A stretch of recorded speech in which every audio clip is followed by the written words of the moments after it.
Past perfect tense, रहा था, रही थी, रहे थे। जैसे वह खेल रहा था, वह पढ़ रही थी, वे सो रहे थे। ये सेंटेंस पास्ट परफेक्ट में आते हैं। या जिसके अंत में आ, ए, ई की मात्रा आए और उसके बाद में था, थे, थी। जैसे उसने खाना खा लिया था, लिया यानी आखिर में लिया में आ की मात्रा आती है और उसके बाद था। वो खेल रहे थे, रहे ए की मात्रा और उसके बाद थे। वह सो रही थी, यानी रही के अंत में ई की मात्रा और फिर थी। इस प्रकार से जिस अंतिम अक्षर के जो शब्द है उसके साथ आ, ए, ई की मात्रा के बाद था आता है तो वो जो सेंटेंस हैं वो भी हमारे पास्ट परफेक्ट टेंस ही होते हैं। अब आती है इसकी फॉर्मेशन इंग्लिश में क्या होती है। Subject plus had plus third form of verb plus object. Subject के बाद हैड का प्रयोग होता है और फिर थर्ड फॉर्म का। ये हमें मेन पॉइंट है जो याद रखना है, यानी हैड प्लस थर्ड फॉर्म होते हैं। He had forgotten all, helping verb के रूप में हैड और forgotten.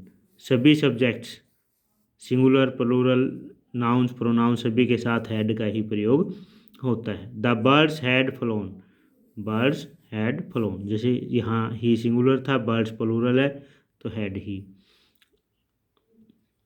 I had forgiven him, I had forgiven him. They had hidden somewhere, यहाँ आगा had hidden somewhere. Negative sentence, subject plus had plus not plus third form of verb plus object. यानी subject के बाद had, not और third form. Not का प्रयोग हमेशा की तरह इस सेंटेंस में भी हेल्पिंग वर्ब और मेन वर्ब के बीच में किया जाता है। Such as they had not hit him, hit you या हिम जो भी है तो हैड नोट हिट।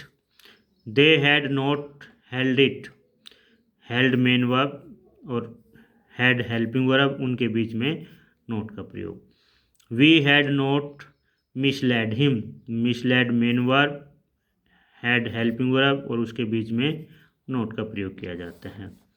उसके बाद है इंटेरोगेटिव सेंटेंसेस। इंटेरोगेटिव किस प्रकार से बनते हैं।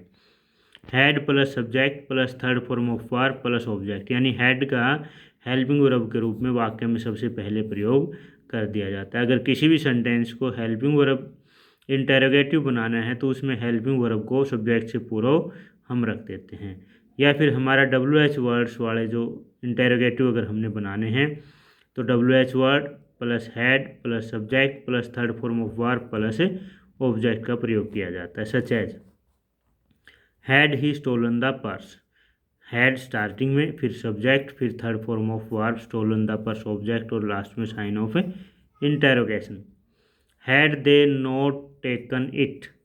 ये इंटेरोगेटिव नेगेटिव अगर हम बनाते हैं तो उसको किस प्रकार से बनाते हैं। हैड हेल्पिंग वर्ब, फिर सब्जेक्ट, फिर उसके बाद नोट और फिर मेन वर्ब, यानी नोट का प्रयोग मेन वर्ब से पूर्व किया जाता है। वेहर हैड दे डिसअपीयर्ड, यहाँ वेहर WH वाले वर्ड हैं तो उनके तुरंत बाद हेल्पिंग वर्ब, फिर सब्जेक्ट और फिर मेन वर्ब आती है। Why had you spend the money, यहाँ यू सब्जेक्ट से पूर्व हैड का प्रयोग और उसके बाद थर्ड फॉर्म ऑफ वर्ब का प्रयोग किया जाता है।